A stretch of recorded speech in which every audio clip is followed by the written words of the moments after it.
Alex Bartholomew Hormozi just broke the internet with his new book, $100 Million Leads. Hormozi is most known for his calves, his lack of any real fashion sense or hobbies, and most notably for making $100 million by the age of 30, along with his wife, Layla, and their newest company, Acquisition.com. Today, we're diving into his podcast called The Game. By the end of this, we're gonna give the podcast a podcast producer's score from 1 to 10 and determine if this podcast is worth the watch. So let's get started. First of all, this is not a podcast.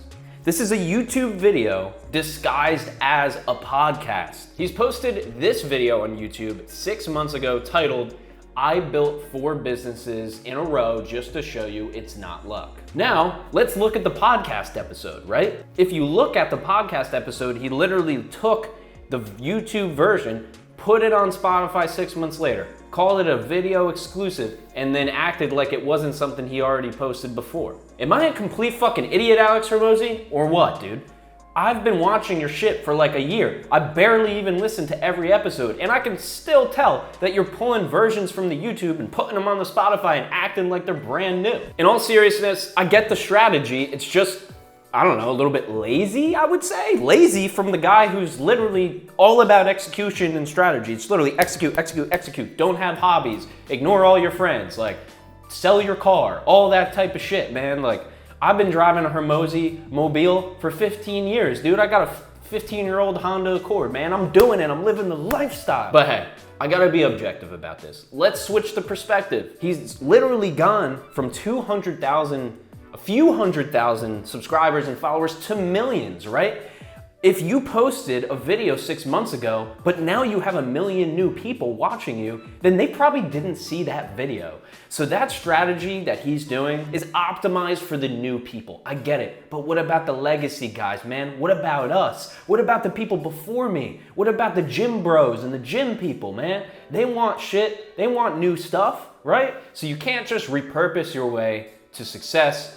Obviously, that wasn't the strategy to get here. But at the end of the day, I think this is a little bit lazy for somebody with so many resources and who's such a big influencer, has so much money. And I don't know, I'm torn on this one. Is this laziness or is this content genius?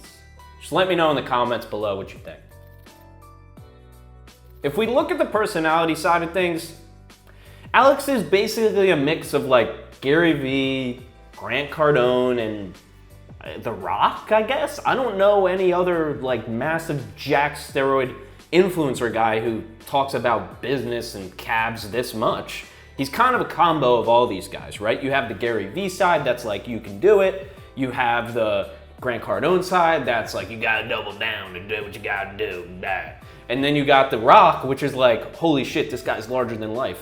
Alex has all of these, man. He's kind of killing it. He looks like he's gonna sell you steroids. He never had a hobby. He married his business partner and he lived off Chipotle only for 3 years. Actually, that's exactly what he eats. I don't think this guy's changed his fucking diet. I think he's still ripping Chipotle, but my man's is eating dessert every day. He's kind of living the life.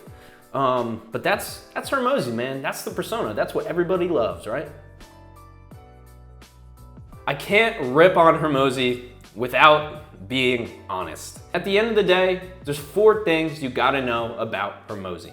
He's jacked, he's made a fuck ton of money, he's one of the best marketers in the world, and his content actually gives you advice that you can use. And that's more that I could say than most of the podcasts and influencers that I've seen over the years. And why can I say that? Well, the stats back it up. He's released over 600 episodes of his podcast. He spends over $160,000 a month making content. He makes over 180 different pieces of content a week. You just can't deny the execution. And also, like I said, nobody's really sitting there debating his advice. If you look it up on YouTube, there's people who rip on them, but none of them are as jacked or as famous or have made enough money or have marketed or sold as much as him. You just can't deny the facts of Alex Hormozi, and that's kind of where I'm at. So to wrap this whole thing up, I'm giving Alex's podcast, wait for it, a 7 out of 10. The reasons being, he's a little bit lazy on the repurposing. For being one of the best marketers and content creators, I would say of all time, or at least right now, it's a little bit lazy. The audio version is lacking. My man's was walking down the street while he's recording it. All good, but give us a little bit more time of day here. But also, the reality is, he's one of the best. The advice works, the value is all there, and I can't deny the execution. This has been Reviewing the Game by Alex Hormozi. My name is Ryan Sullivan, founder of Podcast Principles. This is what we do. We help people launch and grow their podcast. So this show is called Bobcast, and I'll catch you on the next one. Peace.